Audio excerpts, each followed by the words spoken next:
तो हम लोग अब नया चैप्टर स्टार्ट करने जा रहे हैं, बॉडी फ्लूइड एंड सर्कुलेशन। थोड़ा सा 10 सेकंड शुरू में थोड़ा सा ये हो गया, लेट हो चुका है, तो उसे हम लोग नहीं देखेंगे, हम लोग यहाँ से फोकस करते हैं, ठीक है।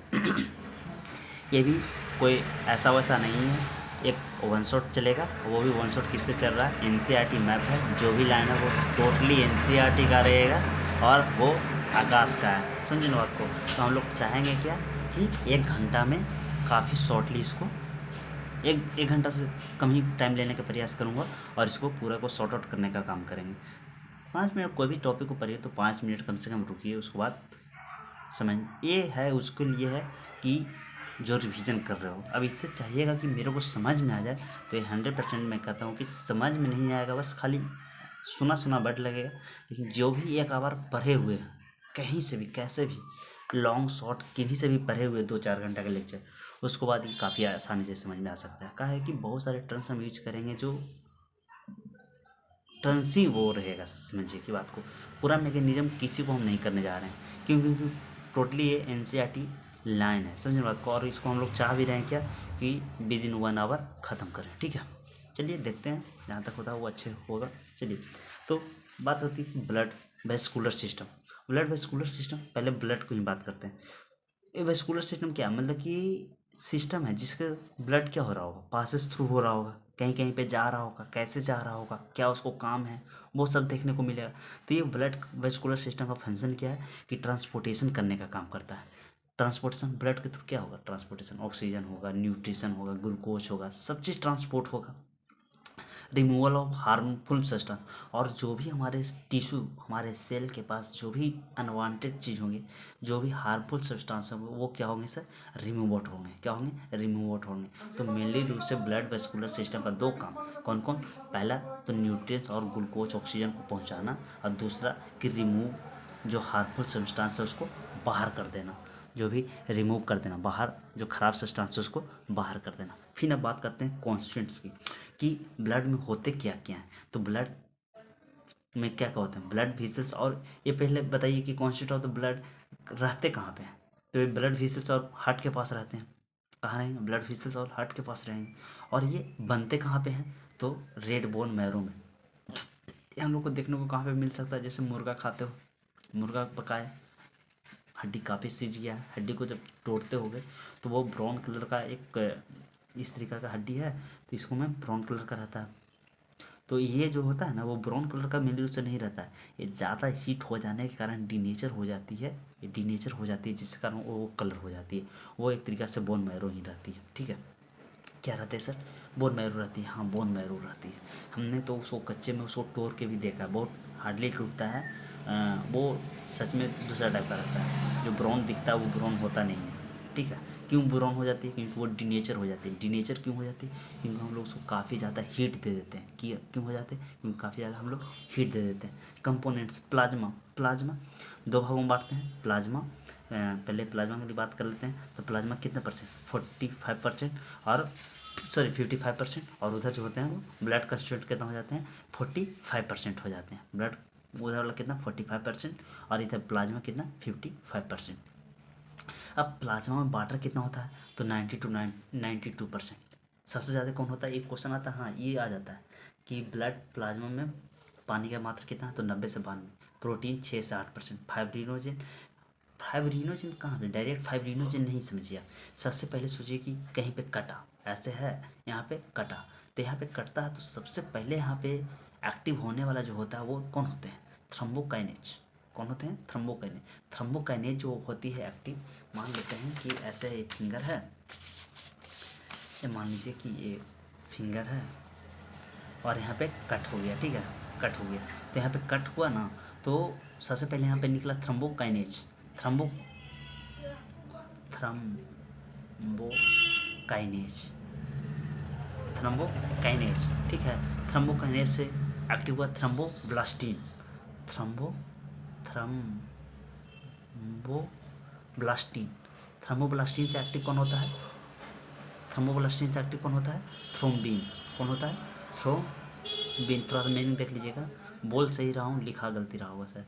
थ्रोम्बिन, थ्रोम्बिन किसको एक्टिव करता है, फाइब्रिनोजेन को एक्टिव करता है। फाइब्रिनोजेन को एक्टिव करता है। फाइब्रिनोजन किसको एक्टिव करता है? फाइब्रिन का एक्टिव करता है, फाइब्रिन का एक्टिव करता है। तो उसको बाद ये क्लॉटिंग करने का काम करता है। तो देखिए आप कैसे समझ सकते हो बताइए आप ही। यहाँ पे डायरेक्ट लिख दिया फाइब्रिनोजन, फाइब्रिनोजन कहाँ से रहा? यह इतना बड़ा स्टेप है, यहाँ पे डायरेक्ट लिख दिया क्या? फाइब्रिनोजन, जो कि क्लॉटिंग फैक्टर है। मेनली से देखा जाए तो हमने आगे भी बढ़ गया, फाइब्रिनोजन से कौन? फाइब्रिन निकलता है, फाइब्रिन होता है वो क्लॉटिंग करने का काम करता है। तो आप ये मनसूबा मत रहिए कि इसको डायरेक्ट, ये जरूर है कि हाँ यदि जो आप रिवीजन कर रहे हो ना तो इससे परफेक्ट नहीं हो सकता है। परफेक्ट है, हाँ परफेक्ट है, 100% परफेक्ट है। क्यों? क्योंकि सोचिए ना, आकाश का है, एनसीईआरटी का लाइन का है, माइंड वेब का है, मिलता हर किसी के पास है, लेकिन इसको जल्दी कोई पढ़ते नहीं है। समझ बात को? तो ये कहाँ से आ रही है? ठीक है आगे बढ़ते हैं। तो फाइब्रिनोजन किस चीज़ में काम करती है? क्लॉटिंग में। कैसे? फाइब्रिनोजन भी नहीं, और हमने एक्टिव किया और भी विस्तार में गया। फाइब्रिनोजन से कौन एक्टिव होता है? फाइब्रिन एक्टिव होता है, और फाइब्रिन ही वो क्लॉटिंग करने का काम करता है। लेकिन कह सकते हो कि फाइब्रिनोजन भी क्लॉटिंग में मदद करती है, क्योंकि वो एक। चलिए, 3 प्रकार के प्रोटीन होते हैं, फाइब्रिनोजन, एल्बुमिन और ग्लोबिन्स। तो फाइब्रिनोजेंस होते हैं वो क्लॉटिंग फैक्टर का काम करती है, और एल्बुमिन होते हैं जो कि ऑस्मोटिक बैलेंस, ऑस्मोटिक बैलेंस करने का मतलब क्या कि बैलेंस करने का, प्रेशर कितना खून प्रेशर से निकलेगा क्या नहीं निकलेगा वो। और ये ग्लोबिन्स होते हैं जो कि डिफेंस करने का काम करते हैं। किस का काम करते हैं सर? डिफेंस मैकेनिज्म है। ब्लड का था ना कि शरीर में खून न रहता तो रोग से लड़ेगा क्या चीज। तो ये खून में जो ग्लोबिन्स प्रोटीन है, ये क्या है सर? Protein C. ग्लोबिन्स क्या है? प्रोटीन सी है, जो कि ये बचाने का, ये 6 से 8% में सब है। कोई 2% ये होगा, 3% ये हो गया, 2% ये हो गया, तो 3 2 5 2 7, एवरेज 7%। ठीक है, समझिए बात को मैं क्या बताना चाह रहा हूँ।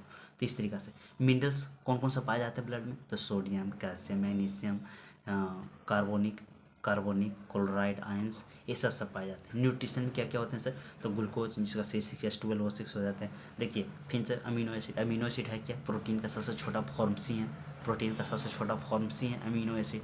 लिपिड्स, ठीक है, ये लिपिड्स,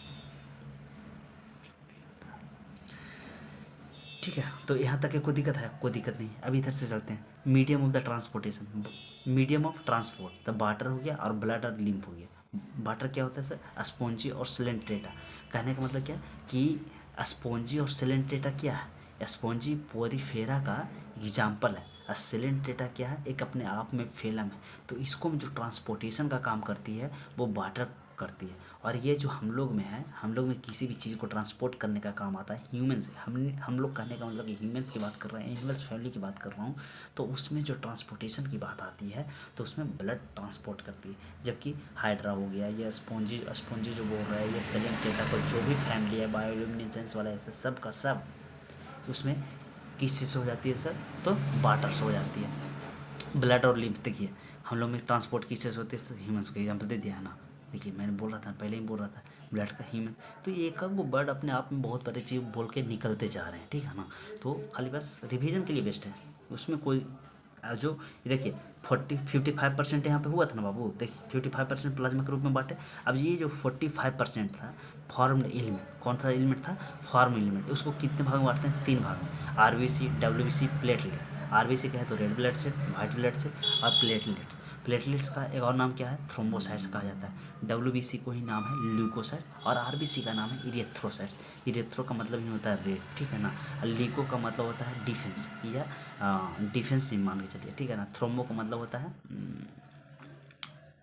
थ्रोम्बो मतलब ये प्लेटलेट्स वाला है, खोटी पर आने वाला है ना, उसको अनुसार से हम बताने चाह रहे थे थोड़ा सा। इसका नंबर किस सबसे ज़्यादा होगा? कितना? 5 से 5.5 मिलियन पर एम एम क्यू। जो 5 से 5.5 मिलियन पर एम एम क्यू, समझ रहे हो? 5 से 5.5 मिलियन। या फिर क्वेश्चन बहुत अच्छे तरीके से मिलियन के जगह बिलियन कर देता है, फिर 10 टू द पावर करके कन्फ्यूज करने का प्रयास करता है। तो याद रखिएगा, मिलियन, मिलियन है, नॉट बिलियन। सब्सक्राइबर जो होते हैं ना, तो मिलियन में होना आसान होता है, बिलियन काफ़ी मुश्किल होते हैं। तो हम लोग का एक एक में ही कहाँ से बिलियन पहुंच सकता है? तो ऐसे याद भी रख सकते हो कि मिलियन नॉट बिलियन, ठीक है। ये तो सबको याद रहता है। 6 से 8,000 पर एम एम क्यू, यही 1,500 से 1,50,000 से 3 लाख। सबसे ज़्यादा दिक्कत यहीं पे होता है। जब भी कोई भी मान लीजिए आपको ये सब टाइफाइड वाइफाइड होता है, तो डॉक्टर लोग ये सबसे सबसे तेज़ी से ये गिर जाता है। थ्रोम्बोसाइट होता है ना, ये सबसे तेज़ी से गिरता है, पता नहीं कहाँ गिरता है, लेकिन ये बहुत तेज़ी से गिरता है।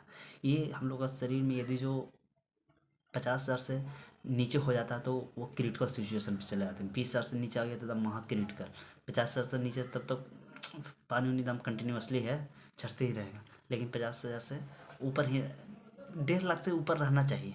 50,000 तक का आ जाता है तो काफ़ी ज़्यादा क्रिटिकल हो जाता है, किसी को 90,000 70,000 80,000 तक के आ जाते हैं। ठीक है। कलर कैसे होता है? Red, due to red blood cell red colour का ही क्यों होता है? क्योंकि उसको में आयरन कंटेनिंग होते हैं। क्यों? क्योंकि आयरन कंटेनिंग होते हैं और उसको पास हेमोग्लोबिन होते हैं। तो हेमोग्लोबिन कितना? 100 ग्राम में 12 से 16 ग्राम। 100 ग्राम यदि जो आप रेड ब्लड सेल निकालते हो, आरबीसी निकालते हो, तो उसमें 12 से 16 ग्राम हेमोग्लोबिन उसमें प्रेजेंट रहता है। ये वाइट ब्लड सेल कैसा होता है सर? कलरलेस होते हैं, और वो तो कलरलेस प्लेटलेट्स ऐसे भी कलरलेस ही होते हैं। इसको बस, हाँ ये बहुत अच्छा क्वेश्चन, हाँ बहुत अच्छा क्वेश्चन एनसीईआरटी का है कि आरबीसी ह्यूमंस का आरबीसी के पास न्यूक्लियस एब्सेंट होते हैं। ये बहुत बड़ी बात हो जाती है। हर किसी को लगता है कि न्यूक्लियस प्रेजेंट होता है, लेकिन नहीं। देखिए साफ बोलता है न्यूक्लियस एब्सेंट है। एनसीईआरटी का लाइन है, हाँ एनसीईआरटी का लाइन है, ये इंपॉर्टेंट है, हाँ इंपॉर्टेंट है। न्यूक्लियस क्या होते हैं सर? एब्सेंट होते हैं। ये दोनों में, ये इसको मैं डब्ल्यूसी में प्रेजेंट होंगे, कहा कि ये तो डिफेंस करने का काम करता है, इसको पास भी एब्सेंट ही होते हैं।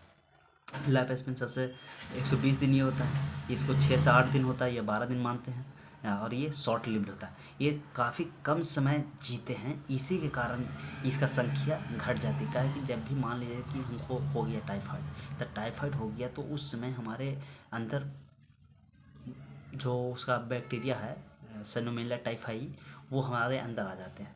तो वो आ जाते हैं तो वो हमारे ऑलरेडी वो प्लेटलेट्स को बनने के लिए रोक देते हैं। तो हमारे शरीर में मान लीजिए कि पहले से हमारे यहाँ 3 लाख 3.5 लाख था प्लेटलेट्स, मान लेते हैं 3.5 लाख प्लेटलेट्स था, तो वो तो बनना रुक जाने का नहीं मतलब बहुत ज़्यादा मैकेनिज्म को स्लो कर देना। तो ये काफ़ी इसको कम समय है, 2 से 4 दिन ही होता है, वो अपना ख़त्म होने लगता है, जिसके कारण इसकी संख्या काफ़ी तेज़ी से घटने लग जाते हैं। ठीक है, इस तरीक़े से याद रखने का ट्रिक रखते हैं। फंक्शन क्या है? ट्रांसपोर्टेशन ऑफ गैस करता है, ये डिफेंस करने का काम करता है, बचाने का काम करती है। एक क्या है? कोंगुलेट करने का काम करती है। और वहाँ पे खोटी, इसको किस चीज़, यहाँ पे एक वर्ड भी डालता है एनसीईआरटी, खोटी का एक वर्ड है, चलिए ध्यान में भी नहीं है, coagulation of blood if the number of drops can lead to loss the blood of the body. हमारे शरीर को कट जाने पर बहुत ज़्यादा ब्लड को एक्सेस बर्बाद ना हो, जिसके कारण ये क्या करती है? क्लॉटिंग करने में मदद करती है। कोई दिक्कत है?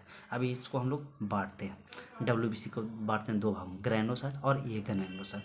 ग्रैनुलोसाइट को बांटते हैं बेसोफिल, इस्नोफिल, न्यूट्रोफिल, और इसको बांटते हैं मोनोसाइट और लिम्फोसाइट। ठीक है। तो इस्नोफिल ऐसे याद रखिएगा, इस्नोफिल में एलर्जी, इस्नो एलर्जी होता है इसमें, कि कोई के दही से एलर्जी है, तो कोई के भुंजा से एलर्जी रहता है, तो कोई के डस्ट पार्टिकल से एलर्जी रहता है, ऐसे इसको में एलर्जी से याद रखिएगा। बेसोफिल, ये न्यूट्रोफिल, ये सबसे मेन होता है बाबू, ये सबसे मेन होता है। ये हमारे शरीर में सबसे ज़्यादा, ये जो डब्ल्यूसी में ये सबसे मेन काम यही करता है, फाइगोसाइटोसिस करने का काम करता है। जितने भी बैक्टीरिया आते हैं हमारे शरीर में, इसको ये मारने का काम करती है, इसको मारने का काम करती है। सबसे ज़्यादा प्रेजेंट भी होते हैं, 60 से 65% प्रेजेंट होते हैं। इस्नोफिल 2 से 3%, बेसोफिल तो जनरली सब में नॉर्मल ही होते हैं, बेसोफिल से कोई दिक्कत नहीं है। ये बेसोफिल क्या है, लेकिन काम बहुत अच्छा करता है, काम इसका बहुत अच्छा है। क्या काम है सर? तो मास्ट सेल वाला जो हेयर बैंड का स्ट्रक्चर बता रहे थे पिछले चैप्टर में, याद है? हिस्टाडीन, हिपैरिन। तो जब हार्ट अटैक आता है तो यही सब हार्मोन्स निकलती है, जिसके कारण आर्टरी क्या होती है कि कॉन्ट्रैक्ट या डायलेट होती है। कोई भी यहाँ जाइएगा ना, कहता है कि हार्ट अटैक आने के पहले यदि जो पता रहता तो आदमी बच जाता। क्यों? पता, डॉक्टर तक पहुँच जाता तो बच जाता। क्यों? क्योंकि वो जब सुई देता है ना, तो हिस्टाडीन और हिपैरिन वाला ही देता है, जिसके कारण क्या हो गया? हार्ट अटैक आ रहा है तो मतलब कि जो हाई है यानी कि काफ़ी तेज़ी से ब्लड का सर्कुलेशन हो रहा है, तो उसको जो आर्टरी है ये इतना चौड़ा है तो इसको कम कर दिया, जिसके कारण स्लो हो गया ब्लड। अब स्लो है, जिसका बीपी लो है, तो उसको मान लीजिए कि एकदम स्लो है, तो उसको इंजेक्शन देकर बड़ा कर दिया, तो ब्लड का सर्कुलेशन क्या हो गया? तेज़ हो गया। समझ रहे हो बात? तेज़ हो गया, तो काम बहुत अच्छा करते हैं, बहुत कम परसेंट, लेकिन काम बहुत अच्छा करता है। मोनोसाइट और ये लिम्फोसाइट। मोनोसाइट तो दोनों फाइगोसाइटोसिस करने का ही काम करते हैं, तो दोनों करने का काम होता है। कहानी से समझाइए, कहानी से मैं समझाता हूँ कि आता है, कौन आया? इसको मोनोसाइट को पुलिसमैन भी कहा जाता है, माइक्रो पुलिसमैन भी कहा जाता है। माइक्रो पुलिसमैन भी कहा जाता है, ठीक है ना। कहानी ऐसे है कि यहाँ पे कहानी सुनना सही है, नहीं सुनना सही है, सुनना है कि आता है, नहीं इसमें नहीं वो वाला है, दूसरा जमा सो। चलिए, लिम्फोसाइट कितना होता है, 20 से 25% होते हैं। इन्वॉल्व क्या होता है, कोरोना टाइम में यही लिम्फोसाइट बार बार बोल रहे थे ना, सबको कहता था लिम्फोसाइट टी, इसको 2 भाग में बढ़ जाता है, क्या बढ़ता है, T3 और T5 में बढ़ जाता है। लिम्फोसाइट यदि कमज़ोर हुआ यानी कि समझो कि तुम्हारा इम्यूनिटी सिस्टम कमज़ोर हो गया, लिम्फोसाइट कमज़ोर हुआ यानी कि तुम्हारा इम्यूनिटी सिस्टम कमज़ोर हुआ। आरबीसी आता है, आरबीसी कैसा होता है, आरबीसी का ऐसा होता है स्ट्रक्चर, ठीक है ना। तो कैसा बाई कॉनकेव शेप का होता है, बाई कॉनकेव, देखिए कॉनकेव में धंसा हुआ पार्ट, कॉनकेव में धंसा हुआ पार्ट, बाई कॉनकेव। इन्यूक्लिएटेड का है, पहले ही बोल दिए, ये मैमल्स वाला में क्या ये नहीं होता है, इन्यूक्लिएटेड होते हैं most mammals. Platelets are the cell fragment और द मेगाकैरियोट्स। प्लेटलेट्स मेगाकैरियोट भी, इसी को थ्रोम्बोसाइट का मेगाकैरियोट भी एक नाम आता है, ठीक है ना। तो नाम कन्फ्यूजन के लिए कुछ भी दे दे तो याद रखना है, थ्रोम्बोब्लास्ट दे तभी प्लेटलेट समझना है, प्लेटलेट दे तभी प्लेटलेट समझना है, और मेगाकैरियोसाइट दे तभी तुमको प्लेटलेट्स ही समझना है। चलिए फर्स्ट पार्ट हम लोग का ख़त्म हुआ, चलिए हम लोग अब से आते हैं सेकंड वाला पार्ट में, ब्लड क्लॉटिंग फैक्टर। जो अभी हमने वक्त दिया था उसको शायद यहाँ पे दिया है अच्छे तरीके से। इन रिस्पॉन्स टू इंजरी और ट्रामा, मतलब कि कहीं पे कट लगा उसी को इंजरी भी कहा जाता है, और साइंस के टर्म में ट्रामा भी कहा जाता है। Clotting prevented to loss of the water from the body. इसको हम लोग को सबसे पहले क्या करना है कि इसको प्रिवेंट करना है कि खून ज़्यादा बह न जाए, इससे हम लोग को प्रिवेंट करना है। तो खून बह न जाए इसलिए हम लोग क्या करना है, प्रिवेंट करना है, बचाना है, ठीक है ना। इवेंट्स, तो इंजर्ड टिश्यू मतलब कि यहाँ जो टिश्यू इंजर्ड हुआ है, चलिए इसको हम समझ, चलिए पहले देख लेते हैं। तो हमें पहले प्लेटलेट्स रिलीज हुआ, ठीक है ना, रिलीज केमिकल हुआ, वो यहाँ पे पूरा ये जो कट गया, ठीक है ना, कट के खून रुक गया, इस पूरा मैकेनिज्म को कास्केड मैकेनिज्म कहा जाता है। क्या मैकेनिज्म कहा जाता है, कास्केड मैकेनिज्म कहा जाता है। और वो जो बताए ये वाला, ये जो बताएं क्या हुआ ना कि जैसे ये कट लगा, ठीक है, कट लगा ना, तो ये पूरा प्रोसेस हुआ, ना, कट लगने से लेके ये पूरा प्रोसेस कंप्लीट होने तक के जो मैकेनिज्म कहलाती है वो क्या कहलाती है सर, कास्केड मैकेनिज्म। तो तुमसे डायरेक्ट कोई ये भी पूछ सकता है कि कास्केड मैकेनिज्म बताओ, तो कंफ्यूज नहीं होना, यही चीज़ वो पूछना चाहेगा तुमसे। Cascade formation of the thrombokinase और एंजाइम्स। प्रोथ्रोम्बिन, देखिए प्रोथ्रोम्बिन हुआ, थ्रोम्बिन को एक्टिव किया, थ्रोम्बिन एक्टिव करता है फाइब्रिनोजन के, फाइब्रिनोजन एक्टिव करता है फाइब्रिन के, वहाँ से combination of the reddish brown clot होता है। रेडिस जो बनता है, खोटी जो बनता है, तो खोटी बनने से पहले जो कलर होता है वो रेड ब्राउन का ही होता है, आप गौर किए होता, समझ रहे होंगे। रेडिस होते हैं वो, फिर वो किसी में कन्वर्ट हो जाते हैं, ब्राउन में, फिर ब्राउन से वो कन्वर्ट हो जाते हैं ब्लैक में कन्वर्ट हो जाते हैं। Fibrins in large form the elements, और फाइब्रिन्स क्या होते हैं, वो इन लार्ज बहुत छोटे एलिमेंट्स है, बहुत इस तरीके से कहने की ये है, ठीक है। कटा, प्लेटलेट्स निकला, वहाँ से वो रिलीज केमिकल जो थ्रोम्बोकाइनेज, जो यहाँ पे नाम नहीं लिखा ऐसे लिख दिया था कि यहाँ फॉर्मेशन ऑफ थ्रोम्बोकाइनेज निकालता है प्रोथ्रोम्बिन को, थ्रोम्बोब्लास्टिन, अच्छा सॉरी, थ्रोम्बोब्लास्टिन आगे होता है, थ्रोम्बोब्लास्टिन आगे होगा, ठीक है ना। उसके बाद थ्रोम्बोकाइनेज, उसके बाद थ्रोम्बिन, थोड़ा पूरा नहीं लिखा है, थ्रोम्बिन, उसके बाद फाइब्रिनोजेन, सही है, फिर सही है। कैल्शियम आयंस होते हैं जो कि प्ले इम्पॉर्टेंट रोल करती है किसी में, क्लॉटिंग करने में भी कैल्शियम आयन, हड्डी को मजबूत करने में भी कैल्शियम आयन, और क्लॉटिंग में भी कैल्शियम आयन इम्पॉर्टेंट करती है। कैल्शियम के मतलब कोई बोलता था सबसे पहले माइंड में खाली यही आता है कि हड्डी को मजबूत करने, लेकिन ये कैल्शियम वाला में एक बात ये भी ध्यान में रखना होता है कि वो क्लॉटिंग में भी मदद करता है। Clotting factor is in blood are inactive forms, जब तक नहीं कटा है, जैसे अभी कटा है ही नहीं, तो यहाँ पे जो भी एलिमेंट्स का नाम अभी बोले वो कैसा फॉर्म होगा, इनएक्टिव फॉर्म होगा। ऐसा थोड़ी होगी नहीं कटा तो एकदम ब्लड को क्लॉटिंग करने में लगा हुआ, तो पता चलेगा कुदरी के बाद हमारा सेल, यहाँ पे अभी कट को नहीं किया, यहाँ पे ये पूरा मैकेनिज्म होते रहेगा, तो क्या पता चलेगा कि कुदरी के बाद यहाँ पे सेल ही आना बंद हो जाएगा। क्यों? क्योंकि पूरा सेल ही इन एक्टिव ना हो गया बाबू, एक्टिव हो गया यानी कि फाइब्रिन बन गया, फिर क्लॉट कर गया, तो क्लॉट कर गया तो फिर तो मर ही जाएगा आदमी। तो जब तक ऐसे वहाँ पे प्रेजेंट है तो वो इनएक्टिव फॉर्म है, जैसे कटता है तो वो कैसे हो जाते हैं, एक्टिव फॉर्म में आ जाते हैं। कैसे फॉर्म में आ जाते हैं, एक्टिव फॉर्म में आ जाते हैं।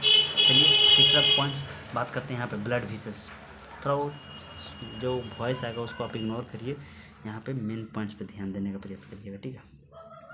ब्लड वेसल 3 गो होते हैं, आर्टरी, कैपिलरी, वेन, ये आप सबको पता होता है। तो आर्टरी, कैपिलरी, वेन तो layer in the wall, name और पोजीशन और कंपोजिशन देंगे। तो जो सबसे बाहरी वाला लेयर होता है ना उसको क्या बोलते हैं, टूनिका एक्सटर्ना, और बाहर अंदर वाला को टूनिका इंटरना, और बीच वाला को टूनिका मीडिया। तो खाली टूनिका वर्ड से याद रखना है, बाकी तो बाहर के एक्सटर्ना ऐसे भी जानते हैं, बीच वाला को मीडिया भी बोला जाता है, और इंटीनियम नाम से पकड़ा जाएगा, कोई बड़ी बात नहीं। आउटर, मिडिल और inner. Fibrous connective tissue and collagen fibre, smooth muscles and elastic fibrous.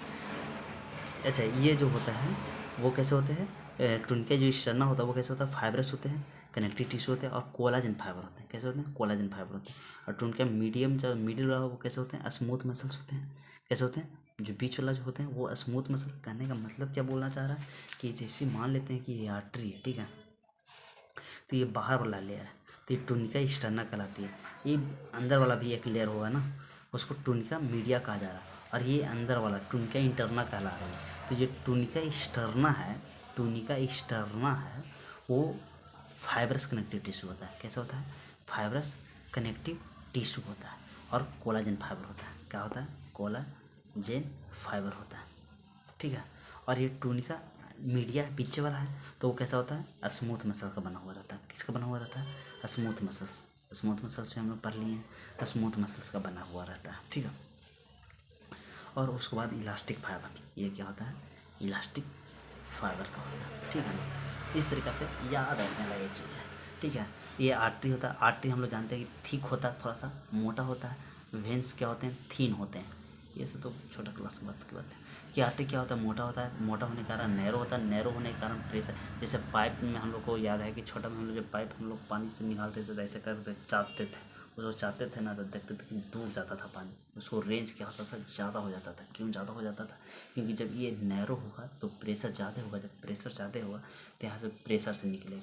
तो ये मोटा होगा, मोटा जब होगा तो इसको थोड़ा सा भी प्रेस करेगा तो क्या होगा, यहाँ से ब्लड काफ़ी तेज़ी से निकलेगा। ये पतला है, हल्का प्रेस कर रहा है तो कोई दिक्कत नहीं है, आराम से जा रहा है। ठीक है, आगे बढ़ते हैं, हम लोग आगे देखते हैं। तो हम लोग अब तीसरा पॉइंट तक के कंप्लीट कर लिए। अब चलते हैं नेक्स्ट पर, चौथा पॉइंट पे चलते हैं। एबीओ और आरएच ग्रुपिंग फैक्टर। ये वाला थोड़ा सा कहानी सुनाता हूँ। हम लोग का जो प्रजाति आया कहाँ से आया है, अफ्रीका से आया। कहाँ से आया, अफ्रीका से आया, ठीक है ना। तो ये आरएच है क्या, आरएच एक प्रकार का एंटीजन ही है, जो है आरएच और एंटीजन। और ये बी ओ है जो क्या है सर, ब्लड ग्रुप है। ये क्या है कि ये पॉजिटिव है, बी पॉजिटिव है, ये भी पॉजिटिव है, ओ पॉजिटिव है। और कहा जाता है सॉरी ये है ग्रुप है, बी ग्रुप है, ए बी ग्रुप है, ओ ग्रुप है। लेकिन कह देते हैं कि ये पॉजिटिव है, ये निगेटिव है, बी पॉजिटिव है, ए बी निगेटिव है, ये भी पॉजिटिव। उसका मतलब क्या होता है, ये जो रीसस बंदर था ये क्या है, आर एस क्या था, आर एस रीसस बंदर का नाम है। किसी का नाम है, बंदर का नाम है, मंकी का नाम है रीसस। तो उसी से ये आर एच फैक्टर आया। तो जिस पे आर एच फैक्टर रह जाता है उसको पॉजिटिव कह देते हैं, जिसको में नहीं रहा उसको निगेटिव कह देते हैं। जैसे क्या कह रहे थे कि कोरोना पॉजिटिव है, यानी कि जिसको पास कोरोना के वायरस था उसको कोरोना पॉजिटिव कह दे रहे थे, और जिसको पास कोरोना का वायरस नहीं था उसको कोरोना निगेटिव कह रहे थे। उसी प्रकार से जिस आदमी के पास आर एच पॉजिटिव है, ये जो कहते हैं कि ये पॉजिटिव उसका ब्लड ग्रुप है, इसका मतलब क्या कि रीसस बंदर वाला जो उसको पास एंटीजन है मोस्टली पॉजिटिव ही होते हैं, क्योंकि हम लोग का वहीं से ओरिजिन ही हुआ है, ठीक है ना। तो पॉजिटिव निगेटिव क्या है वो पहले समझ में आ गया, वो मैं समझाना चाह रहा था। तो पॉजिटिव निगेटिव से कोई दिक्कत है सर, कोई पॉजिटिव है कोई निगेटिव उससे दिक्कत है, कोई दिक्कत नहीं। थोड़ा बहुत 1%, 0%, 1% दिक्कत नहीं है, समझे बात को, उससे कोई दिक्कत नहीं। चलिए ठीक है, तो मैं ये बताने का प्रयास कर रहा था। फिर कौन किसको देगा उसमें तो सब पता ही है। पैरामीटर तो नेचुरल एंटीजेंस और नेचुरल एंटीबॉडीज। एंटीजन रहते हैं, एंटीबॉडीज फॉर्म हो जाते हैं। एंटीजन रहते हैं, एंटीबॉडीज उसको फॉर्म कर देते हैं। जैसे मान लेते हैं कि ए एंटीजन है तो उसको एंटीबॉडीज बी बन जाएंगे, ठीक है। एंटीजन बी है तो ये ए बन जाएंगे, ए हो ए बन जाएंगे और इसको ए भी बन जाएंगे। कोई दिक्कत है सर? कोई दिक्कत ही नहीं है। उसको अपोजिट बनते चले जाते हैं एंटीबॉडी। तो नेचुरल की बात है, जो मैंने अभी काफ़ी पे लिखा वो नेचुरल वाला लिखा है। तो chemical that induce to immune response, वो जो केमिकल है वो इम्यून रिस्पॉन्स लेती है, जो एंटीजन रहता है वो हाँ लेती है। प्रेजेंट ऑन आरबीसी, आरबीसी पे प्रेजेंट रहता है हाँ, ए और बी मेनली उससे टाइप्स दो ही हैं, उसी को मिक्स कर करके। जैसे देखिए ए है, यहाँ पे ए रहेगा तो ए रहेगा, बी रहेगा, यहाँ पे ए रहेगा वहाँ पे बी बनेगा, बी रहेगा वहाँ पे ए बनेगा, ए भी रहेगा वहाँ पे कुछ नहीं बनेगा। ये उसको ओ ग्रुप नहीं बोला जाता, इसको क्या बोला जाता है? मेनली उसे जीरो ग्रुप बोला जाता है। क्या बोला जाता है? जीरो ग्रुप बोला जाता है, ठीक है। तो ये टाइप मेनली से दो ही हैं, ठीक है। नेचुरल एंटीबॉडी, तो ये प्रोटीन्स है produced in the response to antigens, ये प्रोड्यूस करते हैं एंटीजन के अपोजिट में, ठीक है। ये प्लाज्मा में रहते हैं, कहाँ पर रहते हैं उपस्थित? प्लाज्मा में। ये कहाँ पर प्रेजेंट रहते हैं? एंटीजन कहाँ पर प्रेजेंट रहता है? तो आरबीसी वाला ही तो पता चलता है कि कैसा है, ए पॉजिटिव है, ए निगेटिव है, बी पॉजिटिव है, बी निगेटिव है। और इसको एंटीजन यदि ये है तो ये बी हो जाएगा, फिर ये हो जाएगा। कोई दिक्कत है? अब बात करते हैं फिर से रिसस बंदर वाला कहानी। देखिए, जिस पे पॉजिटिव है यानी कि उसको फिर आरबीसी आरएच पॉजिटिव यानी कि रिसस बंदर वाला एंटीजन है, और जिसको पास नहीं है वो कटकुट है यानी कि वो निगेटिव है, ठीक है। 80% आदमी में, देखिए मैंने पहले ही बोल दिया था कि हम लोग वो से रिसस बंदर वाला ही है, तो 80% ह्यूमन्स आर पॉजिटिव जनरली। यदि जो आँख मूंद के कोई के कहे कि तुक्का लगाओ कि पॉजिटिव होगा कि निगेटिव होगा, तो पॉजिटिव लगाओ। क्यों सर? क्योंकि 80% ह्यूमन्स होते हैं जो कि पॉजिटिव में होते हैं। रोजी रोटी की बात है, 80% क्या है? पॉजिटिव ही। समझ बात को? तो आगे हम बढ़ते हैं। Blood group RH, blood group and RH factor, compatibility of the donor and recipient is done before the transfusion of to avoid। यही चीज़ है, यही क्लैंपिंग ऑफ द आरबीसी। कह रहा क्या कि ब्लड ग्रुप यदि जो RH फैक्टर का कॉम्पेटिबिलिटी डोनर से रेसिपिएंट का before transfusion to avoid the clamping. कह रहा क्या कि कोई ब्लड है जो कि डोनेट करना चाह रहा है, तो पॉजिटिव निगेटिव से दिक्कत हो सकता है, हाँ दिक्कत हो सकता है खूब, हाँ खूब। क्यों? क्योंकि मान लेते हैं कि कोई ब्लड ग्रुप ए है, ठीक है, और कोई ब्लड ग्रुप ए पॉजिटिव है, तो ये है, ये ए ब्लड ग्रुप वाला है और ये ए पॉजिटिव वाला है, ठीक है, ये पॉजिटिव वाला है, ये पॉजिटिव वाला है। तो इसको अगेंस्ट में तो ये एंटीबॉडीज बी बनाएगा, एंटीबॉडीज क्या बनाएगा? बी बनाएगा, ठीक है। इसको फिर एंटीबॉडी बी बनाएगा, तो वैसे में बहुत दिक्कत है, हाँ बहुत दिक्कत है, क्लैंप कर जाएगा ना, क्लैंप कर जाएगा। इसको ए है, ए है तो इसको पटी एंटीजन, इसको लिए एंटीबॉडीज बी बना देगा, और ये दोनों क्या हो जाएगा? फंस जाएगा। क्या हो जाएगा सर? फंस जाएगा। ये एंटीजन ये वाला है, ये बी वाला कोलैप्स्ड हो जाएगा, कोलैप्स्ड हो जाएगा। जब कोलैप्स्ड हो जाएगा तो क्या होगा कि बहुत ज़्यादा चांस है कि क्लॉट कर जाए, वो फिर एक दूसरे पे मूव ही नहीं करेगा। ब्लड है, ब्लड मूव ही नहीं करेगा तो फिर फ़ायदा क्या? तो वैसा स्थिति में दिक्कत है। ये वाला इंपॉर्टेंट पॉइंट है, हाँ ये इंपॉर्टेंट पॉइंट है, ठीक है ना। क्लैंप कर जाता है, क्लैंपिंग करने का जो ये वाला यहाँ पर